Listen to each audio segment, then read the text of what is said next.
7:22, ya nos acompaña el abogado César Abad, titular de la Secretaría Técnica de Prevención de Asentamientos Humanos Irregulares. Abogado Abad, buenos días, bienvenido. Muy buenos días a toda la audiencia. Gracias por su compañía. ¿Dónde están interviniendo en este momento? La Secretaría Técnica tiene su trabajo, su esfera de trabajo a nivel nacional. Un poco nos hemos concentrado ahora último en el trabajo en Monte Sinaí, en lo que refiere al proceso de legalización y de control de algún problema tipo de nuevas construcciones. ¿Les corresponde también la legalización? Disculpen. ¿Les corresponde también la legalización? En la parte de control. En la parte de control y en las herramientas técnicas que podamos proveerle al MIDUBI.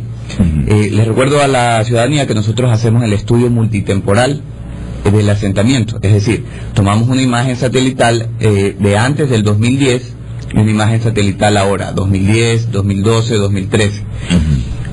Debo comentar que estamos trabajando en conjunto con el MIDUBI para hacer una reforma al reglamento que teníamos anteriormente aprobado y poder beneficiar a un rango mayor de habitantes en Monte Sinaí.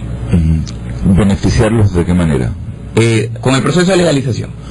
La ley establecía hasta el 2010 y la reforma se estableció de cierta manera que solo podían ser entregados certificados de posición geográfica a personas que están antes del 2010. No, estamos haciendo una ese certificado es el que entregan a ustedes. Y este certificado es el que le abre las puertas al proceso de legalización. Todo el país está, no sé cuál es el término exacto, ¿no? Georreferenciado en sus barrios de asentamientos humanos y demás. Nosotros hicimos, ¿no? Sí, la Secretaría hizo un barrido, podríamos así decirlo, un levantamiento de línea base a nivel nacional. Hemos visitado ya alrededor de 12 provincias, se inspeccionaron 588 alertas de asentamientos.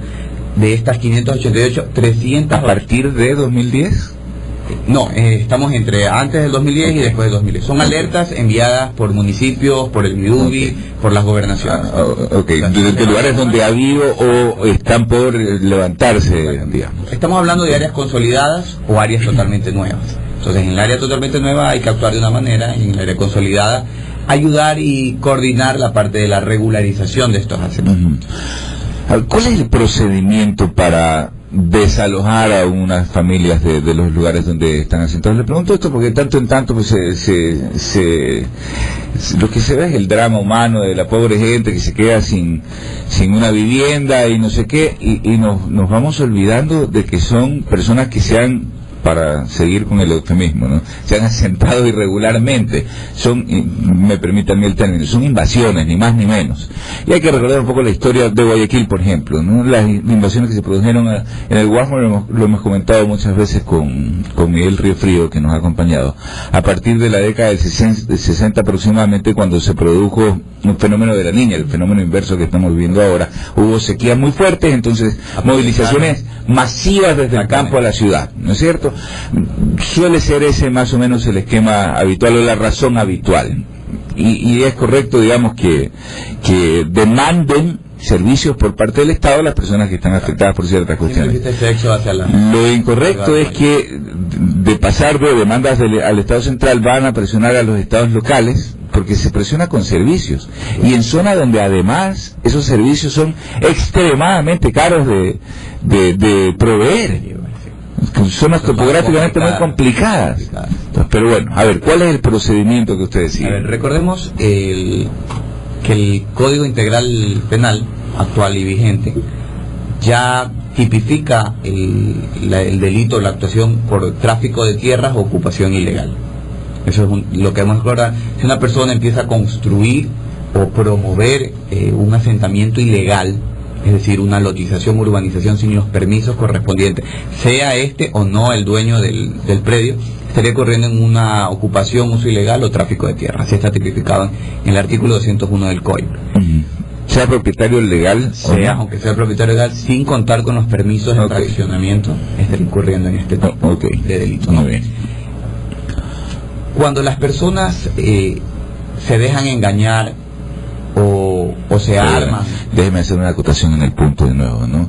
Porque claro, no porque tengo un terreno voy a hacer lo que a mí me da la gana pues en ese terreno. No voy a tirar un edificio de 12 pisos cuando es un área donde no se permiten edificaciones de más allá de 2 pisos. Existen normas locales por parte de los municipios y hay que respetarlas. Pues bien, si es que empieza una construcción excesiva de viviendas que por lo general en sus inicios son de caña, para demostrar de alguna manera un tipo de posesión de un predio, de un inmueble, estamos hablando de algo reciente, de que en las imágenes, en los estudios multitemporales no den ni datan más de 3 o 4 meses. Existe una figura en el COIP mismo, en el 558 numeral 11, que habla de la posibilidad de la protección a través del desalojo. Podría ser otorgada a través de un juez, o podría ser, si es que es inminente la acción de la invasión o del asentamiento ilegal, como está denominado en el COIP, podría el intendente actuar. Ellos ya tienen a través de su instructivo un paso a paso de cómo actuar en este tipo de invasiones. Okay. Lo que la Secretaría hace es levantar la información, tanto jurídica como técnica. Estos informes que se levantan son remitidos al intendente y se pone a conocimiento, porque conocemos también las intendencias tienen un abanico de acciones por realizar en cada cantón, en cada provincia. Entonces lo que hace la Secretaría es levantarle la alerta, ponerle a conocimiento, y en facultad de las atribuciones que se nos ha atribuido, enviamos la solicitud, una solicitud de desalojo cuando hablamos de un asentamiento ilegal reciente. La solicitud a la intendencia. Exactamente, okay. El intendente es quien debe ordenar y practicar el desalojo y recuperar el predio. Que hay muchos casos en los que es el Estado mismo el afectado. Ok, en este proceso, ¿cuánto tiempo puede durar entre la notificación a la intendencia? Me imagino que se le notifica también a quienes están ocupando ilegalmente un predio, ¿no es cierto? ¿Qué tiempo cursa entre...? Bueno, esto depende de los factores del asentamiento. Sabemos que no todos los lugares son iguales, hay diferentes complejidades, hay diferentes topografías, tampoco es lo mismo estar en la sierra que estar en la costa, son diferentes, las personas entienden estas acciones de manera diferente, pero tratamos de hacerlo en menos de una semana. Una vez notificada la semana, porque de todas maneras la intendencia tiene que hacer sus estudios, el estudio de policía y todo eso. Ya, es cualquier asentamiento posterior a 2010 en que se estableció. Estamos trabajando en asentamientos más actuales, 2015, okay. En este asunto de los retiros. Que debo mencionar, hay muchos menos, pero igual tenemos focos aislados. ¿De retiro se refiere a? Al desalojo. Ah, ok, no pensé que era de áreas donde están haciendo obras, inclusive había algún problema con moradores, no recuerdo de la zona exactamente, que iban a hacer un parque lineal por el estero salado, ¿no? Sí, exacto. Y que también había asentamientos irregulares ahí. Hay un asentamiento ilegal reciente en esos sectores, y a la mayoría... ¿Reciente? Reciente, sí. Tenemos las imágenes, tenemos los estudios. Son personas que no tienen ni 6 meses de haber construido una casa, en muchos casos menos. Aparte están en un área de reserva ecológica. Otro delito tipificado en el COIP a través del 245, dice que las personas estarían cometiendo doble delito. Las zonas de manglares, sí, esas zonas de manglares pues no se pueden talar ni nada. Tenemos imágenes donde se ve que aún había manglares, donde ahora existen casas y relleno. ¿Y el único castigo es desalojar? Por el momento, de esta manera se está ayudando hasta a las familias, hasta se le está proponiendo que puedan adquirir una vivienda en un sector de Monte Sinaí que se ha fijado para el tipo de reubicaciones cuando existe algún desalojo. Estamos tratando de que las familias salgan voluntariamente, esa es la intención, nadie quiere. ¿Y ha habido esos casos, no? Sí, por supuesto que sí. Las familias, tenemos ya alrededor de 30 personas de esta área del estero donde hubo algún tipo de conflicto y que al momento están viviendo en Monte Sinaí. Son casas realizadas por el Midubi y en las que se les ha prestado todas las facilidades. Ya, pero pagadas igual, ¿no? Por supuesto. ¿Cuál es el costo promedio de esta? Bueno, no lo tengo al detalle, pero me parece que oscila entre $480 de inicio. Esa es la cuota de inicio, y creo que pagan alrededor de $50 mensuales, un poco menos. No tengo el dato. Ya, se lo pregunto porque igual estas invasiones no es que va tampoco alguien por sí ante sí y coloca las cañas y se instala. Hay habitualmente detrás de esto un, entre comillas, negocio de alguien al que hay que pagarle. Y he escuchado cifras de $10,000, $12,000, $15,000, si no estoy equivocado. Es diferente en cada asentamiento, y es otro de los puntos en los que la Secretaría también tiene su injerencia, en el asunto de tráfico de tierra, como bien lo mencionó. Hacemos las investigaciones en ese caso y se inician los procesos judiciales en contra de estos traficantes de tierra. Ya en Monte Sinaí contamos con 8 sentencias condenatorias ¿Y cuál es la pena? Bueno, actualmente va de 5 a 7 años. Ok. Son las 7 horas y 32 minutos. Vamos a hacer una pausa. Volvemos con el abogado César Abad, titular de la Secretaría Técnica de Prevención de Asentamientos Humanos Irregulares. Continuamos en Fiel de la Balanza con el abogado César Abad, titular de la Secretaría Técnica de Prevención de Asentamientos Humanos Irregulares. Le preguntaba sobre el procedimiento y demás. No sé si en algún momento las familias tienen la oportunidad de demostrar que el predio es legalmente adquirido o cualquier otra cosa. Me imagino que en ese periodo hay la posibilidad, ¿no es cierto? La Secretaría notifica a las familias recabando información. Ya. Y en razón de ello se procede a si es un asentamiento o no. Y me imagino que tras esto, si es que hay una audiencia o lo que sea que haya, tienen conciencia plena de que hay un asentamiento irregular, se han asentado irregularmente. La mayoría de personas allí conocen a la perfección. Antes inclusive de cualquier cosa. Todo esto va en torno a la siguiente reflexión. Hubo hace poco también unos desalojos, me parece que en el mismo Monte Sinaí, y las personas pues obviamente compungidas, así llorando, y me quitaron mi casa, y que 10 años, y que 20 años, y reportajes por todas partes. El municipio coloca unas carpas allí para supuestamente atender a estas personas, y resulta que comienzan a exigir un plan de contingencia, y no lo entendía lo del plan de contingencia. Le voy a pedir que me lo explique, porque si sabes que estás irregularmente asentado en un sitio, que no debiste haber hecho eso, ¿qué exiges en este momento? Y resulta que el Estado en exceso, el Estado, no digo el gobierno, sino el Estado en exceso, me parece, les otorga hasta posibilidades de adquirir una vivienda. ¿Por qué tienen que hacer un plan de contingencia? Pues bien, al realizar ese... ya es la humanidad que pueda significar esto, pero... Está mencionando la parte del estero salado, que se efectuó un proceso de retiro de construcciones de desalojo allá por el mes de marzo. Se retiraron 30 familias, alrededor de 30 familias. Las personas conocían de su situación, de la ilegalidad, del cometimiento de los delitos. Se realizaron socializaciones por parte del MIDUBI y por parte de la Secretaría Técnica. Aún a pesar de ello, se les ofreció vivienda en un sector de Monte Sinaí, como lo dije anteriormente. Pero no gratuita, ¿no? No gratuita. El Estado... Pues gratis no es nada, igual, le cuesta a los contribuyentes, así que gratis no es nada. Por supuesto, por unos módicos valores, o sea, tampoco era un valor excesivo, era un valor asequible por parte de estas personas. Pero las personas no les interesó en su totalidad hacer ese cambio hacia... ¿Qué no les gustó?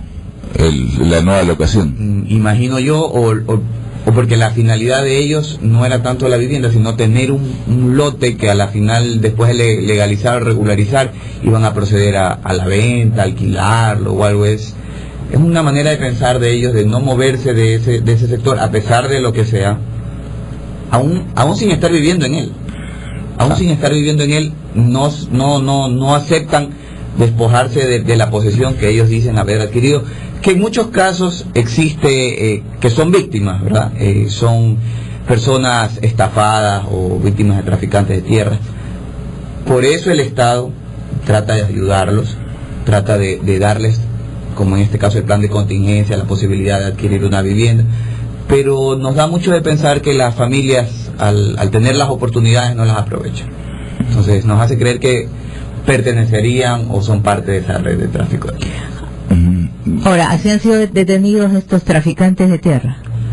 Sí, aquí en Guayaquil, solo en Monte Sinaí tenemos ya 69 personas investigadas. Tenemos alrededor de 10 personas, 11 con la semana pasada, detenidas actualmente. Y tenemos 8 sentencias condenatorias. Tenemos ya iniciado varios procesos a nivel nacional. A nivel nacional tenemos 103 procesos y 164 procesados por delitos de tráfico de tierra y conexos. Esto es lo que se refiere aquí en la ciudad de Guayaquil, porque también en Durán hay este problema, hay invasiones, cualquier cantidad en el Cantón Durán. Sí, el Cantón Durán también era uno de nuestros focos con mayores asentamientos ilegales. Claro que la mayoría eran ya antiguos, ya asentamientos consolidados. Antes del 2010. Antes del 2010, sí. Y gracias a la actuación también de la alcaldesa de Durán, que ha tenido una campaña agresiva en beneficio de estas personas que viven en estos asentamientos, y está procediendo a la regularización también de ellos.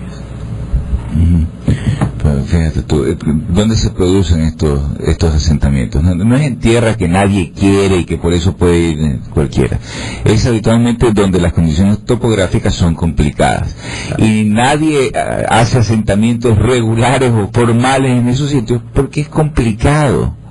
Proveer servicios, imagínese usted una línea de agua en esa zona, o tendidos eléctricos, o alcantarillado. Aquí es tremendamente complicado. Vea, Luigi, no sé si de pronto usted habrá ido ya por Monte Sinaí, más adentro. Sí, hasta me he perdido allá. Ya, se ha perdido, bueno. Sí. Allá yo veo cuando uno entra, pues no, son usted va unas cosas irregulares y allá pues casa, cerro atrás, casa, y cerro por todas partes, pues, ¿no? Y muchos de estos lugares son inundables, tienen la cuota demasiado baja. Mira, y ese era otro punto que iba a tocar, precisamente. No es solo el hecho de que topográficamente son complicados, sino que además hay riesgos en esos asentamientos. Por una serie de razones, las inundaciones son unas, los deslizamientos son otros, en el caso del Cerro Las Cabras. ¿No es cierto? De Cerro Las Cabras permanentemente creo que hicieron un afianzamiento de la tierra, no sé cómo se dirá esto, pero algo se corrigió allí. Lo hemos conversado muchas veces a raíz de la y aquí hay alguien que nos puede convalidar el dato. A raíz de la declaratoria de emergencia nacional del Tungurahua, nos comentaron en alguna ocasión que en lugar de salir la gente de la zona, había ido más gente. Y le digo absurdo. Y le digo, los sacaron cerca del volcán Tungurahua, los llevaron a la población de Penipe. Hay un Penipe nuevo y hay un Penipe viejo. Y el Penipe nuevo, pues igual usted ve a las personas que sacaron, igual ellos están también en las faldas del Tungurahua. O sea, consiguieron un doble lote. Sí, digamos. O sea, son cosas que a veces uno dice, bueno, pero ¿por qué hacen eso, no? Exacto. Y entonces las autoridades hacen todo por ayudar, pero yo creo que existe la viveza criolla. Hacemos todo lo posible, pero siempre hay estas personas que tratan de aprovecharse de los beneficios o de las oportunidades que te puede dar el Estado ecuatoriano. Ahora quizás sea un poco más complicado, porque facilidades para acceder a vivienda hasta hace poco había algunas, ¿no? Y viviendas de niveles que eran accesibles para estas personas, insisto, pagaban $12,000, $15,000 por un lote, y por esa misma cantidad se conseguían una vivienda formal, o por lo menos daban una cuota importante de entrada, ¿no? Así es. Porque ahí el traficante no es que te esté esperando la cuotita, entiendo, sino una cantidad... No, violencia en estos sectores. Una cantidad fuerte y te cobran con violencia. Exacto. Pero bueno, en todo caso están en ese proceso. Hay 8 personas sentenciadas ya. Ya en el sector del Monte Sinaí.